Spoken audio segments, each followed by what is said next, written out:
Pep Guardiola is without doubt among the most outstanding managers in world football, both right now and of all time. Not only is the Spaniard a serial winner, his player development is superb and his teams tend to play exhilarating, exciting and innovative football. At Barcelona, Guardiola may have created the finest football team ever assembled. He then cemented Bayern Munich's place at the top of the tree in the Bundesliga, and he most recently proved an awful lot of English pundits wrong by enjoying enormous success in England without sacrificing his footballing principles. Subscribers to this channel will know that I'm a big fan of Pep's, and I even made a brief documentary film about him a while back, examining some of the many criticisms made against him. Even the best in the business aren't immune from criticism though, just as they aren't immune from making mistakes. To prove that I'm not just some Guardiola sycophant, I thought I'd take a look at some of the worst signings the current Man City boss has ever made. It's worth noting that obviously transfer business these days is often carried out jointly by managers, recruitment teams and chief executives. So, if you want to be pedantic, you could say these are the worst signings made by clubs managed by Pep Guardiola, rather than the worst signed by him individually. And finally, worst signings means just that, so it's not the worst players he has signed, it's a mixture of talent, contribution, cost, and sell-on value. Without further ado then, here are Pep Guardiola's 7 worst signings. Claudio Bravo. I think Pep Guardiola was still waiting for his luggage to come around the carousel at Manchester Airport when he told Joe Hart that he was free to leave the Etihad, in a decision that caused a bit of a stir within the English press.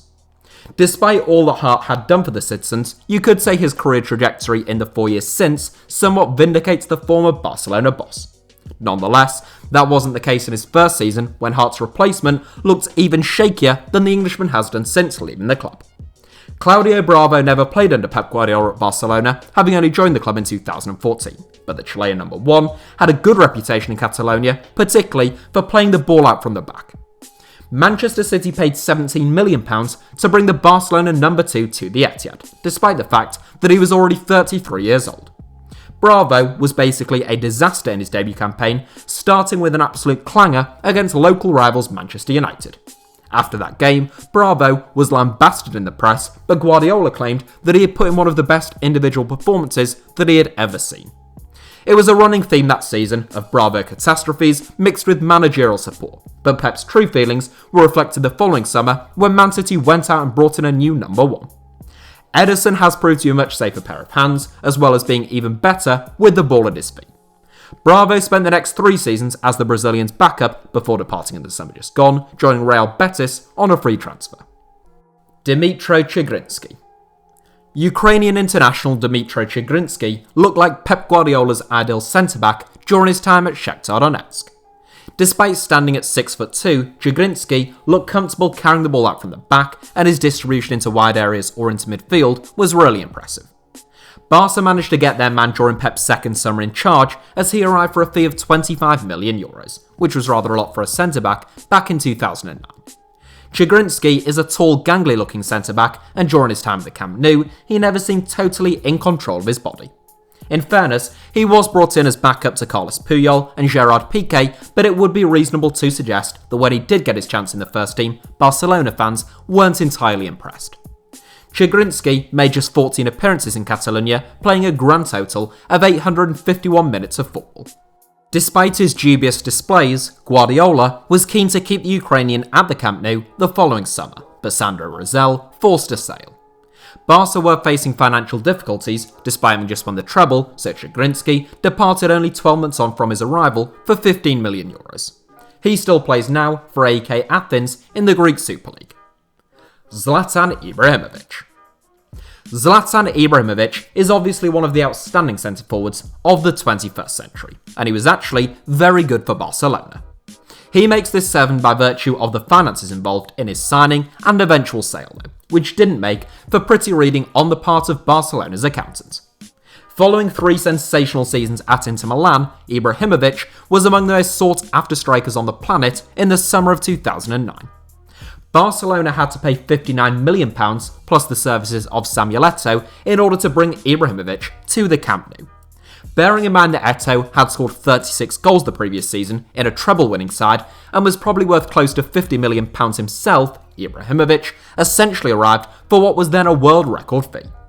He made a bright start to life in La Liga and enjoyed an impressive debut campaign, scoring 21 goals in 45 games. However, as the season progressed, Guardiola sought to shift Lionel Messi from the right flank into a more central role.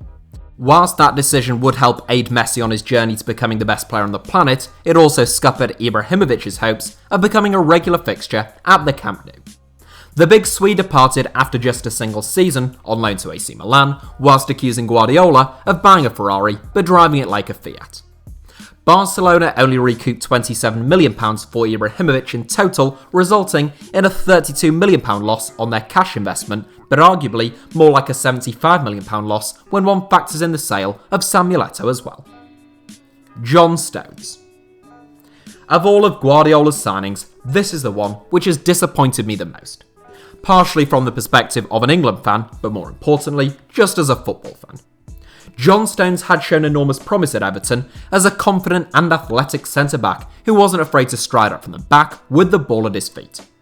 In the summer of 2015, the Toffees turned down a bid of £30 million for Stones from Chelsea, such was their assessment of his talents. 12 months later though, in the summer of 2016, Manchester City made an offer that was too good to refuse. A £47.5 million fee, with the potential to rise to £50 million, made Stones the second most expensive defender on earth at the time. He arrived during the same summer as Pep Guardiola in what seemed like a match made in heaven. Guardiola had experience in getting the most out of ball-playing centre-backs, helping to cut out the errors in their game without sacrificing any of their adventurousness. I thought Stones would become England's best centre-back on Pep's watch, but it just hasn't been the case. Following signs of mild progress during Guardiola's first 2 seasons, Stones simply hasn't been able to iron out the flaws in his game, and he still doesn't seem to be fully trusted by his boss. For £50 million, you expect a centre-back who is good on the ball, dependable and astute defensively, but all too often, Stones has only been one of those things. Enrique. In truth, this is a signing which had probably been lined up by Barcelona before Pep Guardiola took the reins as first-team boss, but it still occurred on his watch. Enrique Adriano Bus, better known simply as Enrique, was a very highly rated 21-year-old when he arrived at Barcelona. He made his Brazil debut in 2008, shortly after signing for Palmeiras from Cortiba in a deal involving the third-party ownership of the South American agency Traffic Group.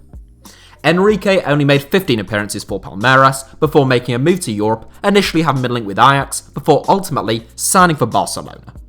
The transfer set Barca back an initial €8 million with the potential to rise to €10 million subject to add-ons.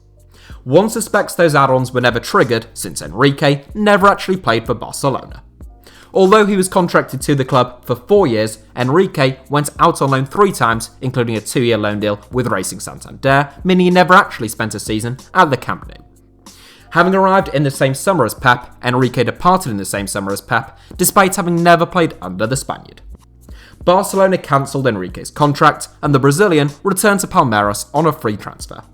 He came back to Europe for a single season in 2014 with Napoli, as well as making Brazil's 2014 World Cup squad, and the 34-year-old now plays for Belenenses in Portugal. Quaison. Similar to Enrique in many respects, one-time Brazilian prospect Quaison never actually played for Barcelona. The story of Quaison is a sad one in many respects. The youngster burst onto the scene at Cortiba as a 17-year-old, going on to score 89 goals in 158 games for the club. At the age of 19, he was the Campeonato Brasileiro's top scorer with 21 goals, becoming one of the most sought-after young players on the planet. Barcelona won the race to Quaison's signature, snapping up the young Brazilian for €14 million, plus a potential €2 million in future add-ons. Any of you who played Football Manager around this time, most likely on the 2008 edition, will recall that Quaison was like gold dust, and that he inevitably became one of the best players on earth. Upon signing for Barcelona, Quaison stated his intentions to try and catch Pep Guardiola's eye, break into the first team, and follow in the footsteps of other great Brazilian Barca players. Pep took one look at the 20-year-old in training and decided to send him out on loan. Quaison went on loan to Benfica, who already had 3 centre-forwards, and he didn't get a look in. 4 further loan spells followed, but Quaison got barely any minutes under his belt during a period that was so crucial to his development, and all the while, his confidence was shot to pieces. He eventually returned to Cortiba, but following 2 ACL injuries to his right knee, his career was as good as over in his mid-20s. Now aged 31, Quaison hasn't had a club for 2 years. Benjamin Mendy. Some of Pep Guardiola's worst transfer business has certainly been in defensive areas at Manchester City, and no move has proved more catastrophic for the citizens than the signing of Benjamin Mendy. Having been so brilliant for Monaco, Mendy sent Man City back a then world record fee for a defender of £52 million. His first 7 games showed a lot of promise, particularly in terms of his athleticism down the left flank and deliveries into the box, but in his 8th game, Mendy ruptured the ACL in his right knee. That was the first serious injury setback of Mendy's career, but it wouldn't be the last. The Frenchman has suffered repeated injury problems in Manchester, most notably requiring a second round of surgery in late 2018, this time on his left knee, due to a cartilage problem. Mendy has returned from both of those setbacks, but unsurprisingly, they have taken their toll. Although he is only 26, it is an uphill battle for the fullback to realise his potential of 3 years prior. On top of his injury problems, Mendy also seems to have clashed with Guardiola on a couple of occasions surrounding issues of professionalism, and sometimes he has been left out even when fully fit.